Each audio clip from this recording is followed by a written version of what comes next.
kigini August ni yat tunia ding thuil king na alian li aneu khat pan so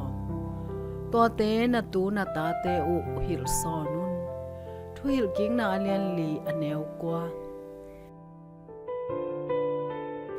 Khangsawn Tampi Huzap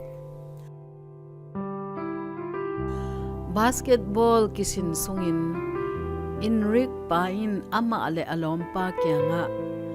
bawlung maantak piaksawn dan pawlte tungah dingin sawl hi Enrique kisin pen sawl simpian hinapi hihkhialh khak ding lau hi aman thungenin limtak lakthei ahih manin Pasian lungdam chi hi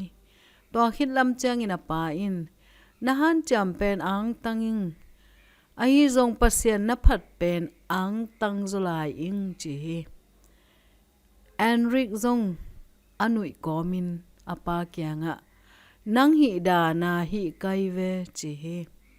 Pasianin khang khem pewa khang ki banglo te ki kal ki zom na hoi tung tonin na sem den hi Israel te tunga athu kham te le ngei na kip te again lain be lap lo ding le do khial lo ding vai kha hi Pasianin to te limtak zoyun chi in thopia hi ahang pen hi te in mi nam dang te tunga no mau pil na le no mau thei na hi ding hi chi ai zong Pasian pen mi nam dang te in bang chimu chi chiang alung hi mo hi lowin tua te na tu na ta te u hil sonun chi in sol hi bahang ahang pen amau te in Pasian aki tak thei na ding le Pasian thu ata te u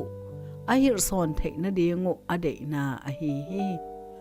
kha to kidim iup na pen khang thak te tung I hop son nangin nu le pa hi tek kullowa naw pangte ading na sep na a ki hel tek kullo hi khang thak te khat pe ahi kele khang moi zo in kwan te ading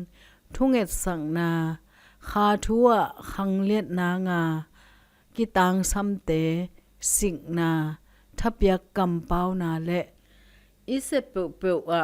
Pasianin Khangsawn te Huzap na dingin khang ki banglo ki zom na hoi te hongjang ahih